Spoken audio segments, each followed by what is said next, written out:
بسم اللہ الرحمن الرحیم۔ اور چونکہ میری بیوی ہندو ہیں، میں مسلمان ہوں، نہ میں مذہبی ہوں نہ وہ، اور ہمارے بچوں کو ہر مذہب کے بارے میں بتایا گیا ہے، انہیں یہ نہیں بتایا گیا کہ تم اس مذہب کے ہو۔ اب یہ کبھی کہیں پر بلیف تھا میرا کہ یہ فرق جو ہیں یہ دھیرے دھیرے مٹ جائیں گے۔ مجھے یقین تھا کہ ایک ہندو عورت سے شادی کرنا ایک ہیلتھی پریسیڈنٹ ہے، میں اسے کفر نہیں مانتا۔ میری والدہ نے بھی مجھ سے پوچھا جب ہماری شادی ہونے والی تھی کہ کیا تم رتنا سے ایمان لاؤ گے؟ میں نے کہا آپ مذہب بدلنے کی بات کر رہی ہیں، میں نہیں اس کا مذہب بدلوں گا۔ انہوں نے کہا ہاں صحیح ہے، مذہب کیسے بدلا جا سکتا ہے؟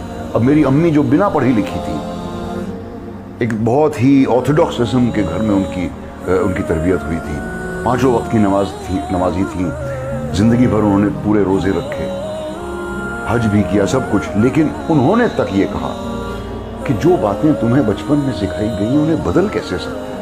مذہب بدلنا بالکل ٹھیک نہیں ہے۔ اچھا سوال ہے کہ اگر ایک مسلمان لڑکا ہندو لڑکی سے شادی کرتا ہے تو کیا وہ مسلمان لڑکا ہندو کے گھر میں جا کے نماز پڑھ سکتا ہے، اور کیا وہ لڑکی مسلمان کے گھر میں پوجا کر سکتی ہے؟ سب سے پہلے کچھ شرائط ہے ہر چیز کے۔ آپ اگر گاڑی رکھیں گے اور گاڑی کا ایک پہیہ رکھیں گے، سائیکل کا ایک پہیہ رکھیں گے، ٹریکٹر کا، تو گاڑی چلیں گی کیا؟ یا چاروں سائیکل کر دو یا چاروں ٹریکٹر کر دو؟ اسی لیے قرآن کی آیت ہے سورہ بقرہ کی سورہ نمبر 2 آیت نمبر 221 میں اللہ تعالیٰ فرماتے ہیں کہ آپ مشرکہ سے شادی نہیں کر سکتے جب تک وہ ایمان نہ لائے۔ مطلب جو غیر مسلم ہے اور شرک کر رہی ہے اس سے آپ شادی نہیں کر سکتے جب تک وہ ایمان نہ لائے۔ اور ایک ایمان لانے والی عورت چاہے کتنی بھی بدصورت ہو وہ ایک مشرکہ سے بہتر ہے۔ اور آگے آیت کہتی ہے کہ لڑکیاں مشرک لڑکے سے شادی نہیں کر سکتی جب تک وہ ایمان نہ لائے۔ ایک مومن آدمی چاہے کتنا بھی بدصورت ہو وہ بہتر ہے بنسبت جو شرک کرتا ہے۔ اس کی وجہ یہ ہے کہ اسلام میں لکھا ہے کہ اگر آپ خدا کے علاوہ کسی کو اور پوچھتے ہیں، کسی اور کی عبادت کرتے ہیں، یہ سب سے بڑا گناہ ہے۔ اور اللہ تعالیٰ فرماتے ہیں سورہ نساء میں سورہ نمبر 4 آیت نمبر 48 میں، اور سورہ نساء سورہ نمبر 4 آیت نمبر 116 میں کہ اللہ سبحانہ و تعالیٰ اگر چاہے تو کوئی بھی گناہ کو معاف کر سکتا ہے، لیکن شرک کو کبھی نہیں معاف کریں گے۔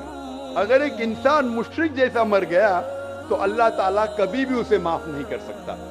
جس نے ہمیں زندگی دی، جس نے یہ ساری چیزیں ہمیں دی دنیا میں، اگر ہم اس کو گالی دیں گے، اس کے علاوہ کسی اور کی عبادت کریں گے، یہ شرک ہوا۔ تو اسی لیے اسلام میں اجازت نہیں ہے کہ ایک مسلم لڑکا یا لڑکی کوئی مشرک لڑکا یا لڑکی سے شادی کرے، یہ اجازت نہیں ہے۔ جہاں تک کہ سوال ہے کہ ایک عام مسلمان ہندو گھر میں نماز پڑھ سکتا ہے، اگر اس کے سامنے کوئی مورتی نہیں ہے تو وہ نماز کہاں بھی پڑھ سکتا ہے اگر جگہ صاف ہے۔ اسی لیے شادی کے لیے شرط ہے کہ دونوں کا ایمان ہو۔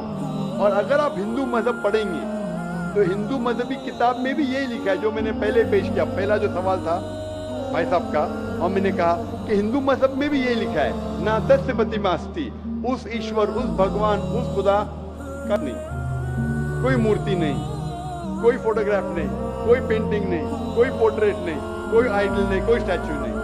اگر یہ مان لے کہ کم از کم جو یکساں ہے ہندو اور اسلام کے مذہبی کتاب میں، کم از کم اس کے اوپر عمل کرے تو اکثر ہمارے مشکلات دور ہو جائیں گی۔ جو یکساں نہیں ہے اس کو کل ڈسکس کر سکتے ہیں۔ اور اگر آپ تحقیق کرتے ہندو مذہب کی کتاب پڑھتے اور اسلام مذہب کی کتاب پڑھتے، دونوں میں لکھا ہے خدا ایک ہے، دونوں میں لکھا ہے کہ خدا کا کوئی بت نہیں ہے، دونوں میں لکھا ہے کہ خدا کے علاوہ کسی اور کی عبادت نہیں کرنا چاہیے، دونوں میں لکھا ہے کہ آخری پیغمبر محمد صلی اللہ علیہ وسلم میں، دونوں میں لکھا ہے کہ شراب نہیں پینا چاہیے۔ میں حوالے دے سکتا ہوں اور میں تقریر ایک دیا ہوں، similarities between Islam and Hinduism. اسلام اور ہندوازم میں یکسانیت دونوں کتاب میں ہے. آپ اگر پڑھیں گے قرآن مجید میں سورہ مائدہ سورہ 5 آیت نمبر 90 میں لکھا ہے کہ شراب پینا حرام ہے. اب Manusmriti chapter number 9 verse number 225 پڑھیں گے, اس میں لکھا ہے کہ شراب پینا حرام ہے.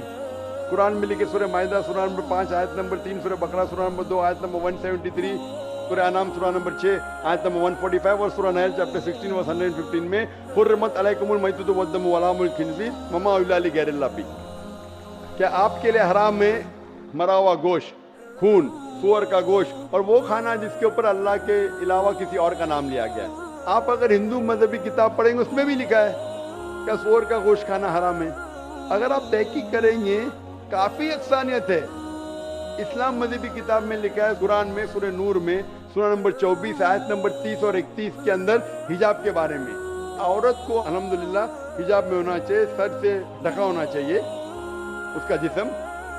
آپ اگر ہندو مذہب کتاب پڑھیں گے رگ وید بک نمبر 8 میں لکھا ہے اور رگ وید بک نمبر 10 میں بھی لکھا ہوا ہے کہ عورت کو اپنے سر کے پلوں کو ڈالنا چاہیے چہرے پہ رکھنا چاہیے. تو اور اسلام مذہب میں جو مذہبی کتاب میں لکھا ہے, لیکن افسوس کی بات ہے کہ مذہب کے ٹھیکیدار یہ چیز کا ذکر ہی نہیں کرتے. کیوں؟ اسی لیے میں حوالے دیتا ہوں. میں کوئی عالم نہیں ہوں, میں کوئی پنڈت نہیں ہوں, میں اپنے آپ کو طالب علم کہتا ہوں, لیکن میں ہمیشہ حوالہ دیتا ہوں. تو کسی کو بھی شک ہے, کسی کو بھی شبہ ہے تو گھر پہ جا کے چیک کر سکتا ہے, یا انٹرنیٹ پہ جائیے, آپ ٹائپ کرو, وید بھی انٹرنیٹ کے اوپر ہے, قرآن بھی انٹرنیٹ کے اوپر ہے, ٹائپ کرو, ریفرنس ٹائپ کرو, آپ کا حوالہ